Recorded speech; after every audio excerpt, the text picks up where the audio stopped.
Sims, the one and only Britain's finest, Mr. Kane Sims. Dustin Coates. I like it when you guys are together and talking about voice. Without further ado, welcome to the show.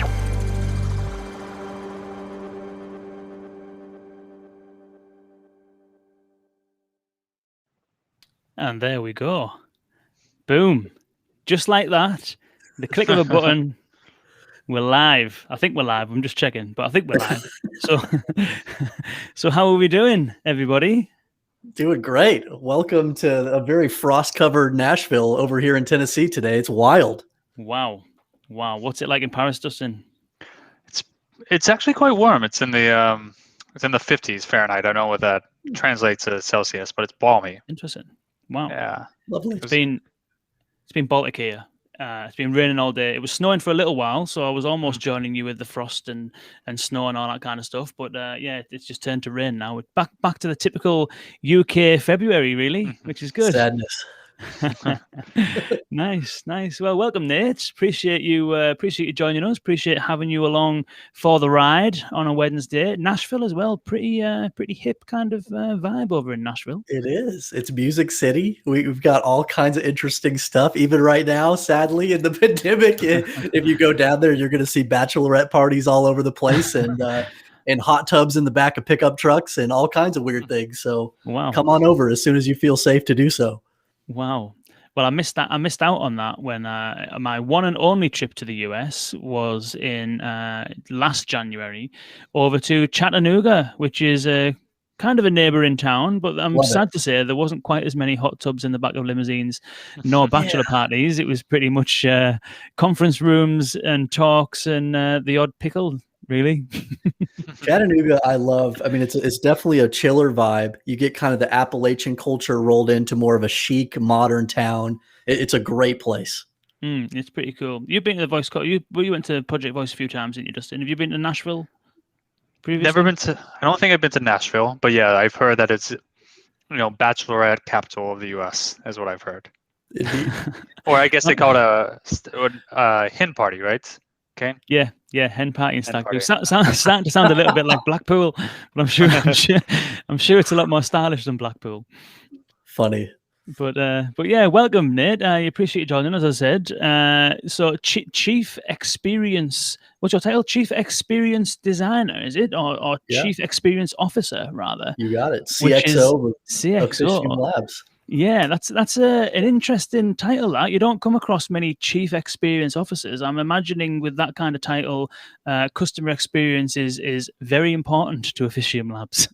It is. It is a CX company through and through. The tagline, the mission is to create incredible customer experiences.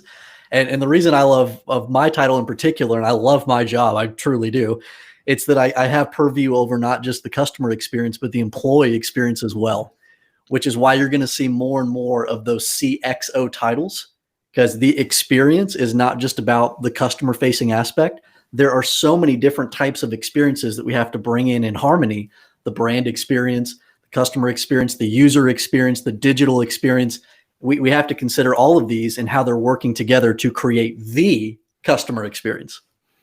Nice. That's good. Yeah. And I think that for the audience tuning in today and for those listening on the podcast, what we can sometimes forget, I think, because we get so kind of into our thing with conversational AI, with voice technologies, is that sometimes I think we can forget and we take our eye off the ball that this is just another interface. It's just another channel. It's part of a wider brand strategy and a wider kind of array of touch points that customers have and relationships that customers have with brands.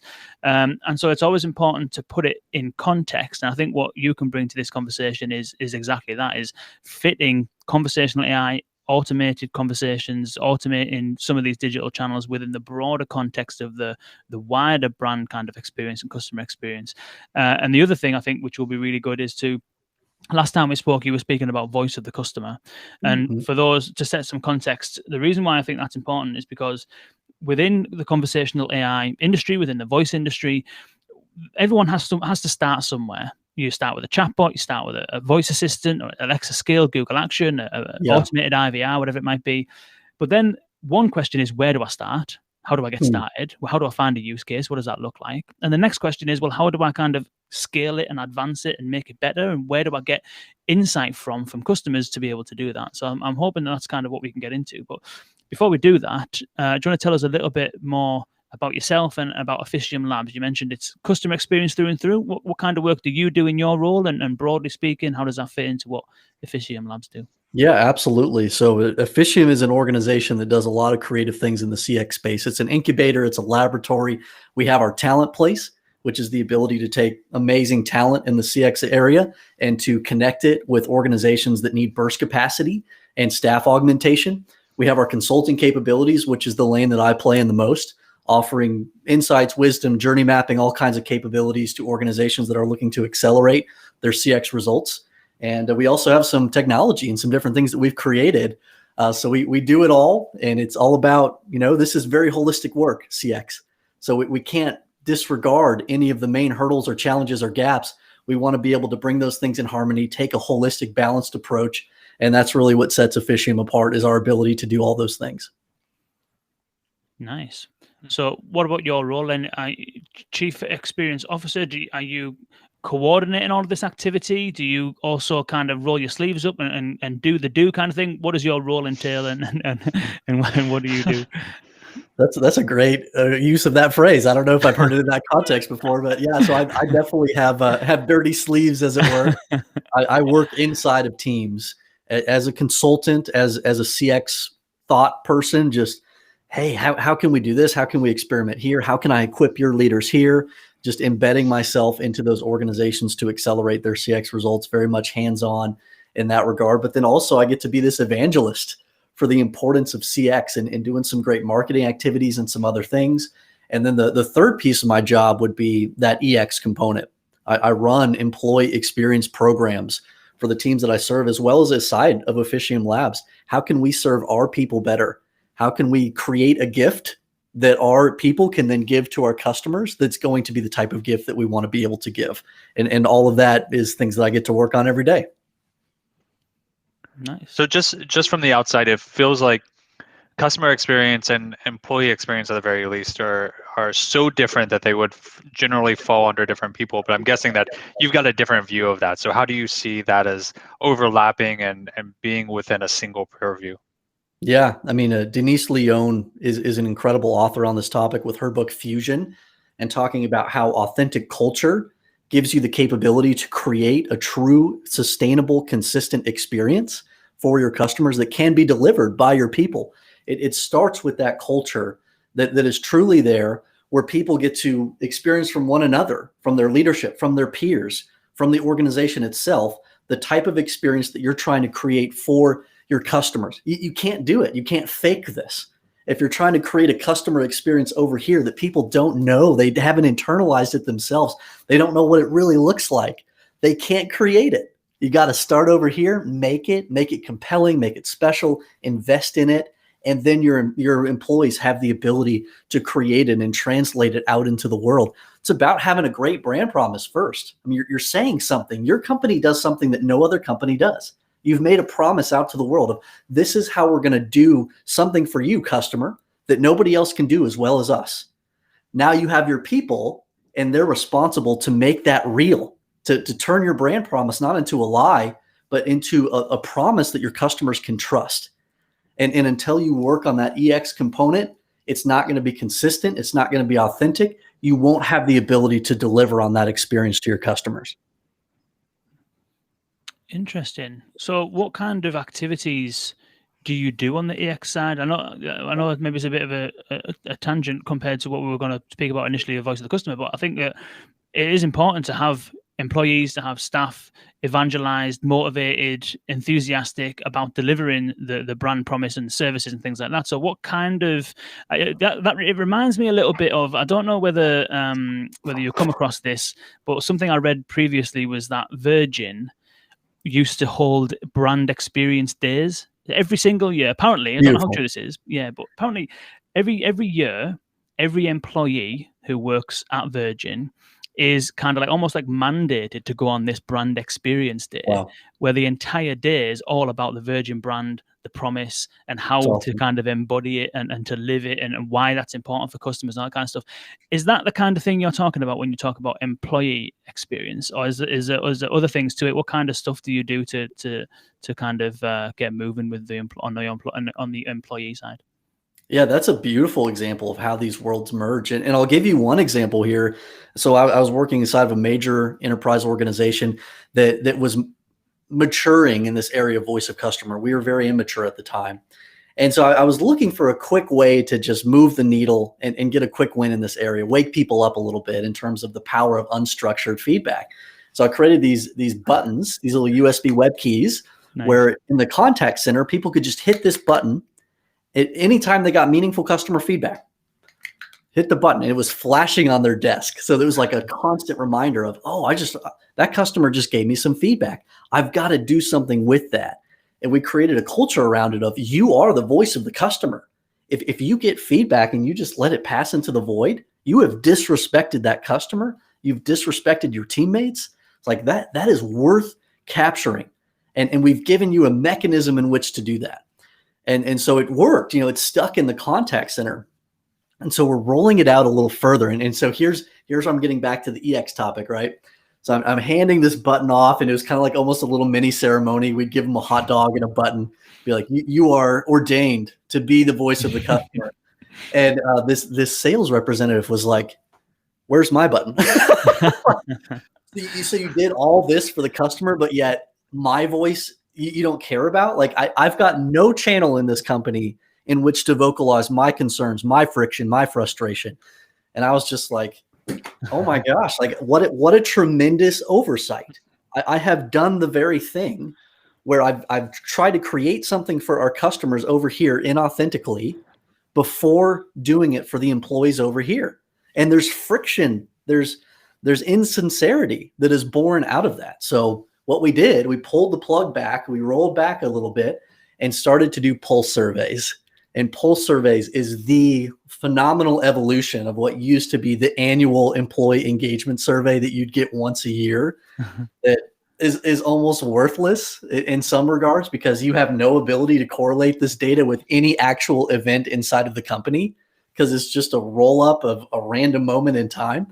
So pulse surveys happens every week or every other week, where the employee is answering different questions to be able to feed back into a composite metric of overall engagement, and doing it in the different key areas that make up the employee experience.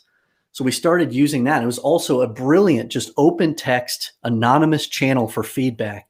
And it was amazing how quickly our employees just gravitated towards using this tool as a mouthpiece for them to articulate how they felt about their jobs. It changed a lot of things in our culture at that time and paved the way for us to be able to do voice of customer in an elevated fashion. Interesting. So in that respect, are you talking about on the employee side, voice of the customer being the voice of the employee in terms of their feedback to the organization? So when you first said about the clicker in the contact center, it sounded very much as though you were, the aim of it was to solicit insight from the end user, yes, which is the typical, I suppose, what people might understand of voice of the customer. But you're saying that you also look at the voice of the employee, so that you've got both sides of the coin. Feedback from employees, how to make their life and job easier. Feedback from customers, how to make your services and products better. Is that right? Yeah, you're nailing it, Kane. I mean, think about how you would feel if you're serving inside of the organization. And the only question I ever ask you, Kane, is how do your customers feel right now? Are the customers okay? Are they doing okay? Have we done everything we can to love and serve our customers? And I never ask you that question. You're going to question your own value. You're going to question your role in this whole mechanism, in this whole conversation around customer experience. You are the very person delivering it. You're the most valuable component of this wheel. So why would I not ask you that same question? How are you doing? How can I serve you? It starts there. Nice. That's nice. I'm curious. I'm curious about this little wheel you've got behind you there. Oh, that's a prize. Is that all part? Is that all part of soliciting feedback and insight from employees or from customers? Oh, this is something I've used on some trainings and some different things. So I've got some very popular taglines from different brands, and I spin it and then I ask, think different. What's the organization that had that brand promise or that tagline? Does anybody know? Ooh, what do you think, Dustin? I feel like it was late 90s era Apple, perhaps. You nailed it. That is exactly it. Well done. Wow. Oh, thank you. Interesting. I'm So nothing if not influenced by advertising. That's classic. So is that to try and raise awareness as to the importance of having a memorable brand promise or something like that? Yeah, I mean that's just a little icebreaker game that I like to use with some podcasts and some trainings to get people thinking about what is the message that we're sending out into the world, what makes us unique and compelling as an organization, and then as we start to talk about CX, are we backing this up? Are we truly thinking different? Are we bringing something new and fresh every time, or are we just regurgitating the inertia that we've created in the past? I mean, something like this, a little tagline, becomes a North Star, a steering point for every decision that you're making inside of your organization. Good job, Ben. Ben nailed it, Apple. Ben got it. Well done, Ben. Nice one. He also said shit's getting real, which it is. This is getting incredibly real and incredibly deep. The only thing that's not getting real, Dustin, is our outfits. I'm feeling as though we're a little bit underdressed for this occasion. I know if you're watching this, if you're listening to this rather on the podcast, you're missing out. It's a nice blue blazer and a quite nice hat. What would you call that kind of hat? Oh, this is an Australian soaker hat. Australian soaker hat. I knew a guy like you would know exactly the name of the hat you're wearing. You're not the kind of guy just to pick a hat off the shelf. Most of these are fedoras, but this is my personal favorite because if I'm kayaking or if I'm outside or something, you just dip this in the water, you put it on your head. It keeps you cool all day. Wow, interesting. Nice self you got there. I love it. I love the room. Thank you. So let's kind of bring this back then. So you're doing two things. You're capturing the voice of the employee and their experience. So you're getting their feedback and cultivating a culture of listening, of empathy, and then hopefully of actually acting on the things that you're hearing. Mm-hmm. And then you're doing the same thing from the customer side in terms of gathering feedback, gathering insights, and then using that to formulate ways in which you can improve, presumably. Can you give us a bit of an example of how this is working in practice? Like voice of the customer, let's put the employee kind of side of things to one side for a sec, and let's just think about soliciting feedback and insights from your customers in order to then be able to make an improvement or a change to your service or your product suite. How is that actually working in practice? Can you give us some examples of the kind of things that you're doing, the kind of stuff that you've implemented, and how it's helping organizations make better decisions? Yeah, for sure. So I've been really involved lately with player experience, which is a fascinating subset of this larger customer experience conversation. But if you think about a player, and it's the same with any customer, there's an underlying motivator, a psychology that's drawing them into the game. There's a reason that they play the game. And a lot of times game designers just ignore what those motivators are. And they're just like, well, we made this game to do this. Here's the path at which you play the game. The rest of you be darned. If you don't like this path that we designed for you, then go play some other game. Well, that's morphed tremendously. I mean, you have these incredibly rich and complex universes. People aren't creating turn and burn games anymore like they used to in the past, where it's like, hopefully this sticks. Now it's like, we want to create a 10-year game. We want to create something that's going to have an impact on the space and create a community around this game. And if you're creating a community around a game, you've got to demonstrate that you know and understand the members of that community and the reasons why they would want to engage in that game. So one of the things I've been doing is creating these extended voice of player capabilities that lead into personas, player personas of this is a personal achiever. This is somebody who loves to play because they want to do everything. They want to get 100% complete. They want to unlock every challenge. They want to maximize their footprint in the game versus somebody that's very competitive. I want to squash. I want to kill. I want to rise to the top of the chart. I want to be number one on the leaderboards. Versus you have another type of player that's the socialite. I'm here because my friends are here. I'm here because they're depending on me to be a part of this allegiance or whatever it may be. And these are very different types of players with very different psychology. When we can get their feedback, we can understand how to best engage them on the path that they're on. As StoryBrand would say, we want to be the guide that allows the customer to move closer to their definition of success. Well, if we don't know what their definition of success is, we're going to make all these assumptions about what our customers want and how to best engage them. And we're going to be wrong.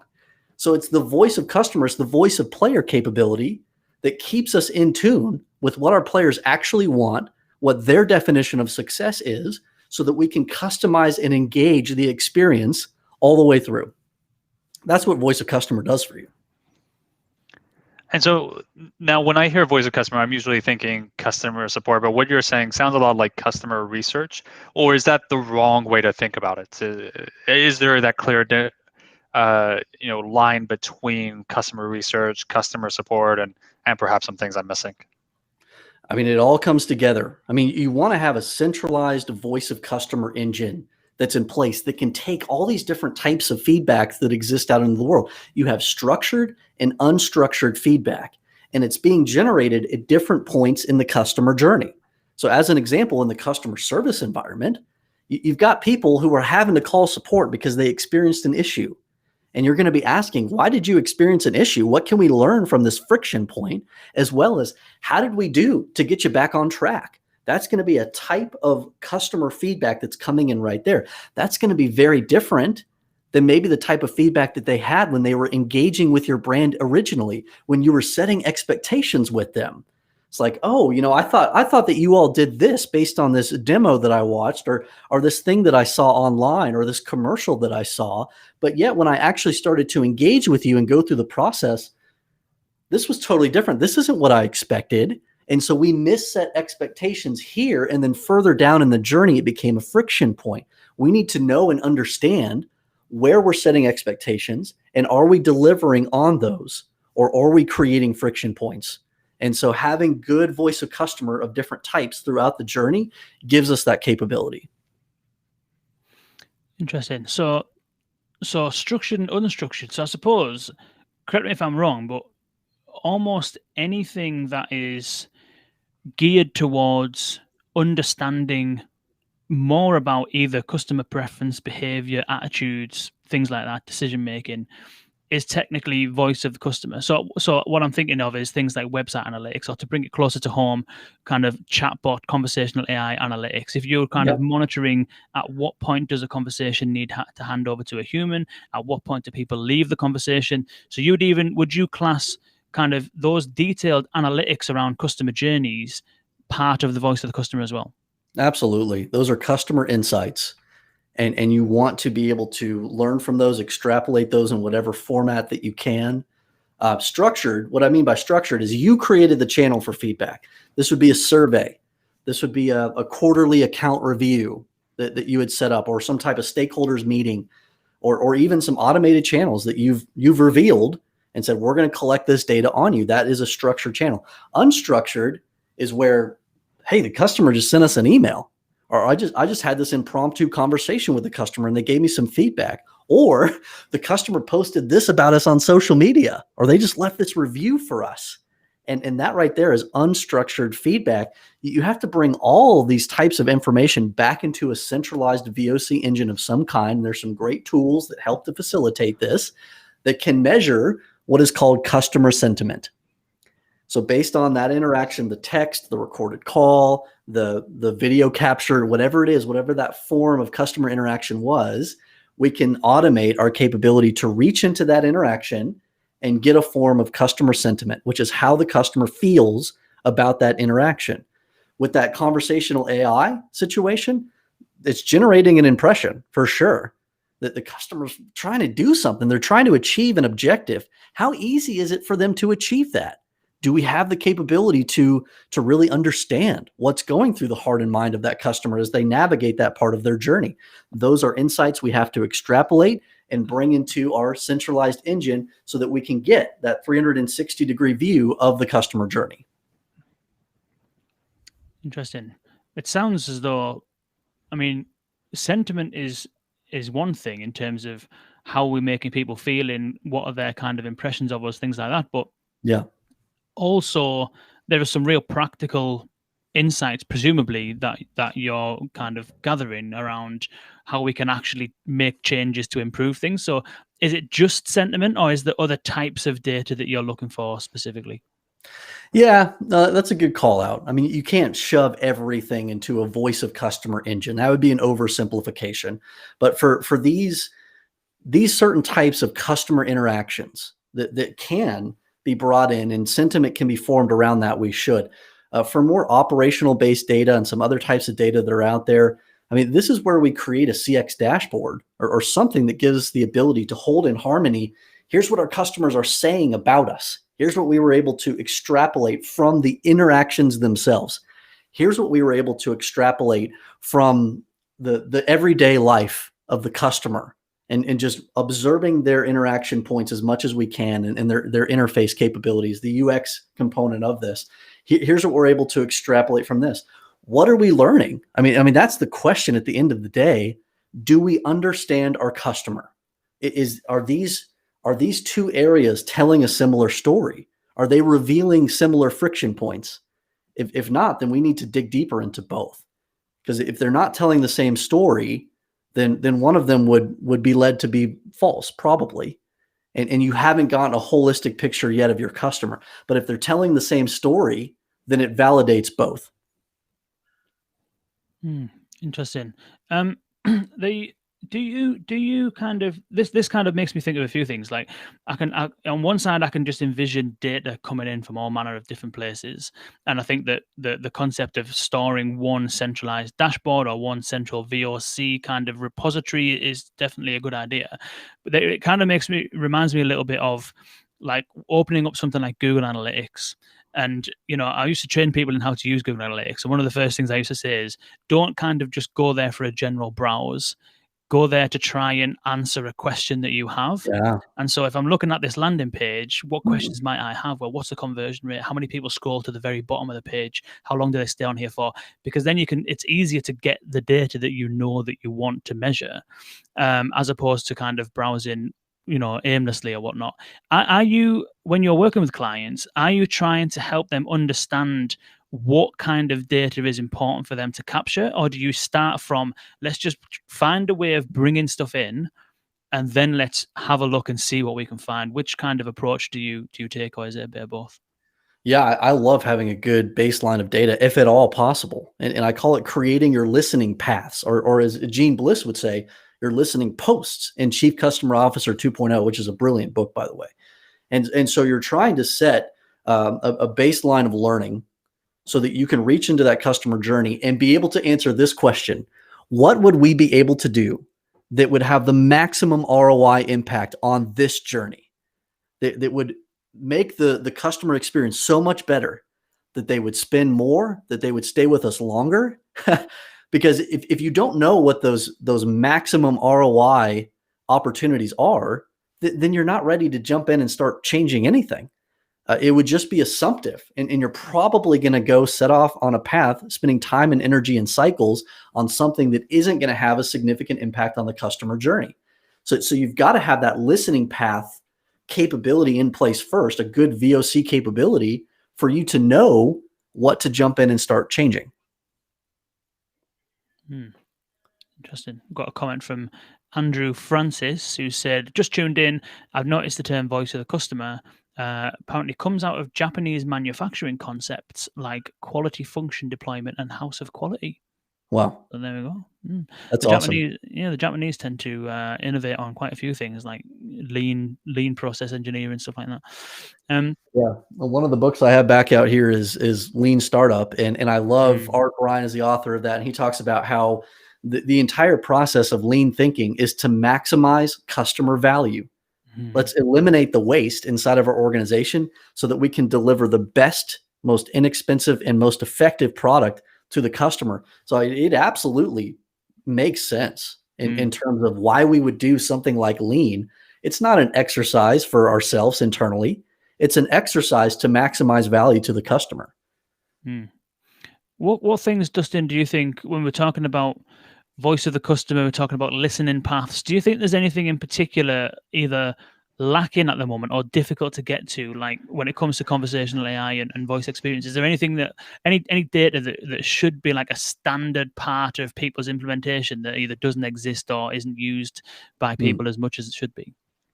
Well, one thing I'm interested in hearing from Nate is how do you bring together that qualitative feedback? Because you might have product managers, you've got your customer support people, you've got your sales staff, and they're all speaking with customers. And if we talk about games, right? You were talking about some people are more social, some people are more competitive, but they're not going to say, "Hello, I'm a social persona, I'm a competitive persona." They're going to say things that imply that. And there might be specific, say, a feature or problem that a number of customers have, but they're all going to describe it in a slightly different way. So how do you aggregate that qualitative feedback to make sure it's actionable? And how do you go about doing that? Yeah, a great question on that. So, I mean, tagging is the process, and some of this can be automated, some of this is going to be manual, but you're taking this qualitative, these statements that are organically just coming out of your everyday. And first you want to tag them. Where is this happening in the journey? Where is this customer right now?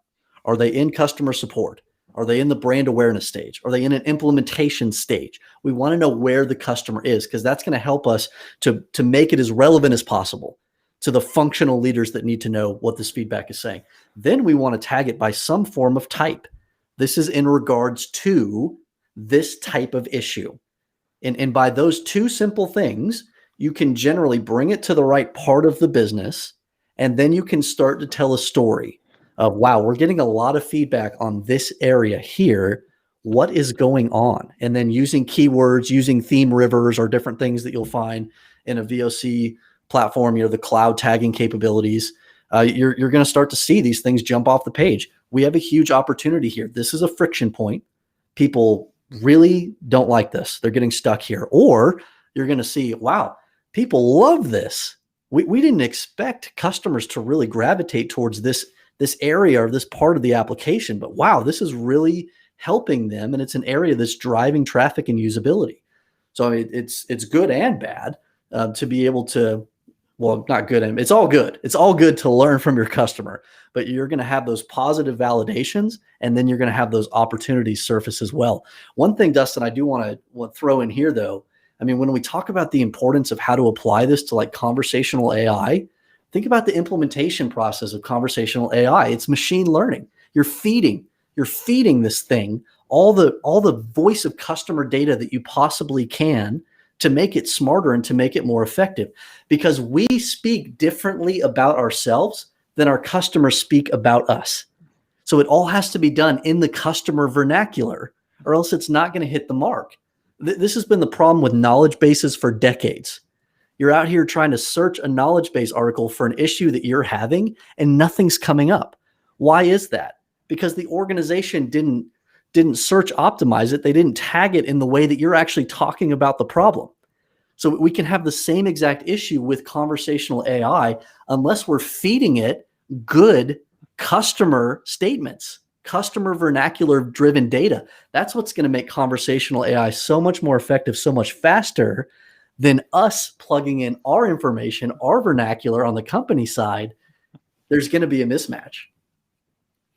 I mean, arguably, there is some good practice out there already within the conversational AI community that that people might not even be aware of. What they're doing is, in fact, exactly that, which is getting training data.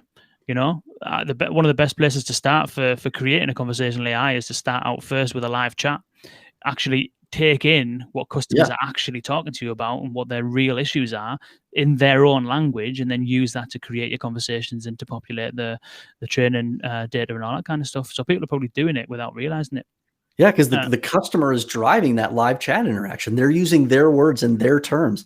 So I mean, that's so much better than us taking our knowledge base or our vernacular, whatever that is, whatever format we have our data in, and then trying to feed that. I mean, that can be a part of it, because we need to marry these two things, right?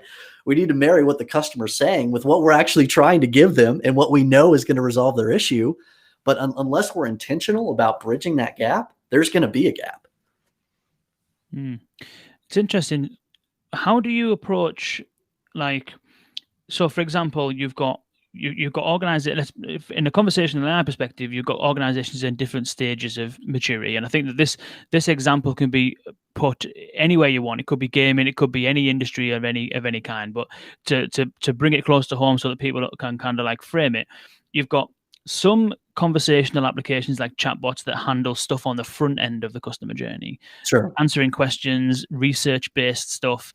You've got others that handle things probably more around the kind of latter stage of that journey, around where's my parcel, what's happening here, kind of thing.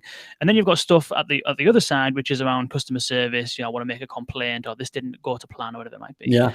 And often first implementation would target one of those areas, but then over time maybe you would advance and you kind of branch out into all of those different kind of areas and stuff like that. And with conversational AI, it's probably easier to do what I'm about to ask. But I imagine once you scale, you've got various solutions in different environments. You target in lots of different areas of the customer journey that are owned by different people and different teams in the organization.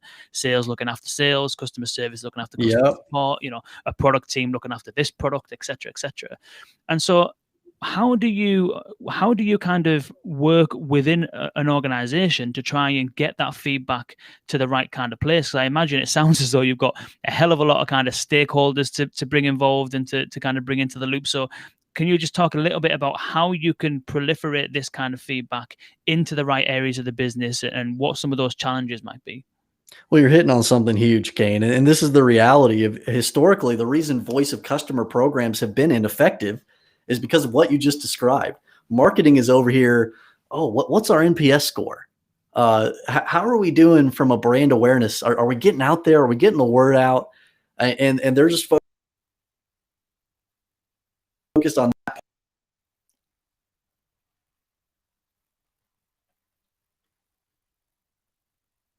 How are people liking this new feature, this module over here? They get all this voice of customer data that's very product centric, but they have their own method, their own receptacle for taking that data back. Customer service is over here generating surveys out of their own CRM, which is completely different and disconnected from the rest of the business. And so what you have is all these pockets of great customer data that have no ability whatsoever to come together and to paint a picture of the customer's journey. So you can actually see where the real friction points are, because they're not going to be as clean as, oh, it's right here. It's right here in product. No, the customer doesn't think that way. They're like, oh, I've got a problem with you. Got a problem with your organization and this thing. I just need to fix it. So by bringing a knowledge curation into the network here that transcends cross-functionally across these groups to where you can do voice of customer more centrically, we can bring it into one place. We can get that fuller depiction.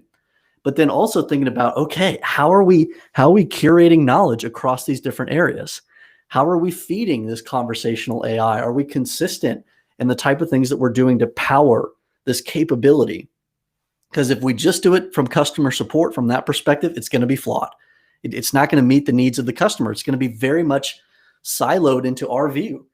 But if we wanted to actually be able to think like the customer is thinking, then we're going to have to think like that customer. We're going to have to look at ourselves the way that they look at us, as one organization, one entity. Are we speaking in our brand voice consistently? Are we using customer vernacular in the right way throughout? Are we curating knowledge in a good, consistent way to where the right data is out there? It's accessible to the customer. It's accessible to other departments. We're not trapping it into our tools.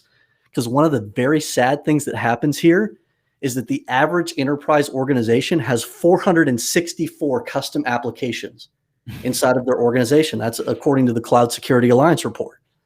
So data is getting trapped in all these hundreds of systems, and they have no ability to actually reach the customer or reach the conversational AI capabilities.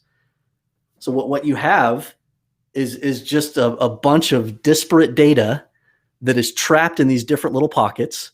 They're not serving the customer. They're not serving the business. So bringing somebody in to free that knowledge up, to help it to flow through, to simplify the tool set so that it can actually come out and serve people, that's a huge part of the business.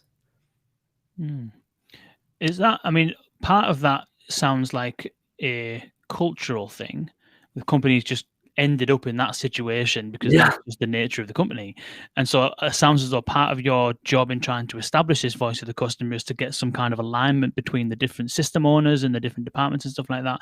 But you're still then left with 400 and odd systems that's got data stuck within it. And some have probably APIs, a lot of them probably don't, a lot of legacy applications that probably hold valuable data, but how do you get to them? And so I'm wondering whether if someone's listening to this thinking, well, we've probably got a whole bunch of data that sits across all of our different systems that we can use to really inform our conversational strategy and really start kind of building things based on the actual feedback that we're getting. Where do they start? Like, is it a technology solution that will help them get this alignment? Is it more kind of people coming together and agreeing to maybe do a little bit of manual processing? Like, how do you begin to start kind of going from that picture you've just described of having lots of disparate systems with data in there to get into the point where you've got it all in one place? What a great question. So let's bring it back to what we talked about. This is what a voice of customer program does for you. I mean, there's so many problems that you could go attack. But if you want to know what the first thing to do is, what's going to have the most value for you, looking at that voice of customer data is where you identify that moment of truth. This right here, this is the friction point that if we could fix this, if we could resolve this, it would free up so many things inside and outside the business in terms of how we're serving our customers. So you've got the problem, you know what you need to go fix. Now you get to apply your change management methodology, whatever that is. And that's one thing that I coach teams on. If you together as a business don't have a common language for change, and our CEO, Jonathan, is very adept in helping to guide organizations in this regard and speaking this way in terms of let's unite the business around a common language of change. Otherwise, all we have is just this problem. We don't have the foundation in which to solve it together. What we're going to do is just push it down to some leader. Hey, you, this fits best into your bucket. Go figure out how to solve this. But that's not how the customer views us. That's not how the problem is really going to be stated. It's going to be overarching across these different functional areas. So we've got to have good change management practices inside of the business. We have to have good project management capabilities inside of the business of, okay, we've identified this problem. We know how we're going to mobilize resources together to attack it. Now let's apply some project management know-how and let's get this thing done. Let's execute on this. And then let's look, how have our customers reacted and responded to this change? Did we meet the mark? Did we hit the mark in terms of the actual customer reality that's out there? Interesting. I'm wondering how much of this, how much of that change that needs to be enacted in order to fix a certain problem. I mean, some of it, like if you think about a team who's got a voice assistant or whatever, it's very easy for that team to then kind of implement changes because they manage that kind of system. And it's often very kind of like, it's not huge changes that you typically make. You learn that customers are asking a certain thing, you gather that data, you can then incorporate that into your kind of into your application. But sometimes what ends up happening when you have a really good look and you kind of scratch the surface of a problem is that it's a little bit like an onion, and you kind of drill down to the actual root cause and you realize that actually this isn't just changing the way that we write emails. This is actually a fundamental problem with the way that the service is running. And so how much of, from your experience, and maybe this isn't necessarily directly related to conversational AI, although actually it probably is, because you quite often hear a customer asks for something and you realize that in order to facilitate that, you need to access this line of business system, which is a legacy on-prem system, doesn't have any APIs. And then you're all of a sudden in conversations with IT and suppliers about either changing systems or creating an environment that will allow you to deliver that. So in your experience, how much is we can tweak this, we can tweak that, we can make iterative improvements, versus how much of it is starting to peel back the layers of those onions to open up big areas that really need looking at more closely? Everything is harder than it seems at first. And so we like to speak in t-shirt sizes. When we do like an audit assessment, we come in and do like a transformation CX workshop through Officium. When we get to the end, the big punchline is, we've identified through your voice of customer process all these opportunities to enhance the customer journey. Now, what's the size and complexity of this? We know the value, that like this would have a huge impact on the customer. But now let's talk about the t-shirt size. If it's XL, That means there's a lot of stakeholders involved. There's a lot of systems involved. There's going to be a lot of time, resources, energy required to fix this. But if you have a small or medium-sized t-shirt that would have a major impact on the customer experience, then that raises up to the top. This is a just do it, to go back to Lean Six Sigma language. This is a just do it. This will have tremendous impact, and it's low complexity. We can execute on this quickly. It's usually going to be somewhere in between. You're going to have a medium, large size t-shirt where this is going to take some time. We shouldn't underestimate how much time this is going to take. We know that this is going to be a 2-quarter initiative, and we need to set our expectations correctly with the team, with our leadership, and actually give us a chance to be successful, because so often we get way too optimistic in terms of, oh yeah, we can fix that by next week. And then of course the onion happens. Oh, well, that data is trapped in this system, and we've got 3 different systems operating here, and there's all these people here, and that department's involved. I didn't know that. You got to give yourself a chance to actually be successful and set a realistic expectation around this work. It's a marathon. It's not a sprint. I mean, we're talking about improving the overall perception of the business. That's the work of CX. It's the overall perception that the customer has towards the business. That doesn't change overnight. So it changes when we do these things, when we isolate the biggest opportunities, when we make the time and energy to improve them, things unlock. You get in a habit, you get in a cadence. So if you can get some of those small t-shirt sizes that are quick wins, to use John Coder language, get a few quick wins and demonstrate the value of, wow, we learned from our customers. We did something. We went back and closed the loop with our customers. We demonstrated that we're listening to them, and doing the same for your employees. You start to develop a habit pattern of winning. You're winning for your people. You're winning for your customers, and people develop an appetite for that. They realize they can do it. And way too many CX programs shoot themselves in the foot because they bite off more than they can chew. They try and do something way too complex right out of the gate, and they fail to deliver. And then the company moves on. Well, we tried CX, time to try something else. And that's just a bummer. That sounds incredibly familiar, Dustin. So many parallels with conversational AI implementations, isn't there? Yeah. Like you mentioned, Nate, getting those quick wins really builds that momentum and gets people excited.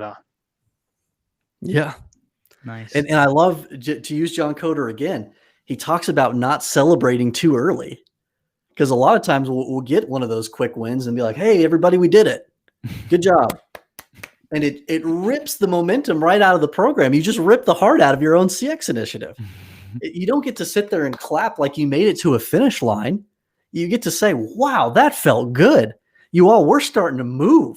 Look what we just did for our customer. Now let's look at this over here. We can do this now. And you get that energy and excitement up even more, instead of celebrating a mysterious finish line that did not exist. I mean, I see that way too often, where people shoot themselves in the foot by celebrating early. I think in some senses, one final question. I think in some senses, there are so many parallels with the kind of, I don't want to say the act, because it's not an act, it's consistent kind of behavior over time, like most of these transformation initiatives are. And there's so many parallels between voice of the customer and, generally speaking, conversational AI applications in general, because often the first thing that you'll implement will be those quick wins, be the low-hanging fruit. The very first thing you do will be version 0.1. And then the aim is you learn from it, you digest your customers' kind of feedback, you iterate on it, and then you scale it and scale it and scale it and carry on. So it's not something that you do and then you're done. It's something that you do and then consistently do from now on. Is that also your vibes and your thoughts around voice of the customer? This isn't something that someone should enter into lightly, because it is something that you need to do consistently over time. Not to say that you should try and bite off more than you can chew. You can probably start small and scale, but it's something that will continue infinitum, essentially. Yeah, I mean, that's why I did the button. I mean, it's iterative. Like I knew that this wasn't a scalable method of truly getting all the types of VOC data that we wanted centralized. But was it a start? Was it something where before those calls, where the feedback portion of that interaction would just disappear into the ether, and now we actually equipped our agents with a way to capture it? Was it a step in the right direction? Heck yeah. So it absolutely is iterative in that way. Again, marathon, not a sprint. Let's crawl, walk, run when it comes to CX. I think about that quite often. How can we get started with the momentum around this? How can we get in the cadence of a cross-functional CX change coalition to where we're not just operating inside of our organizational pockets? For most organizations, that right there is a major hurdle to overcome, to where they actually see CX as a strategy that transcends individual corporate silos.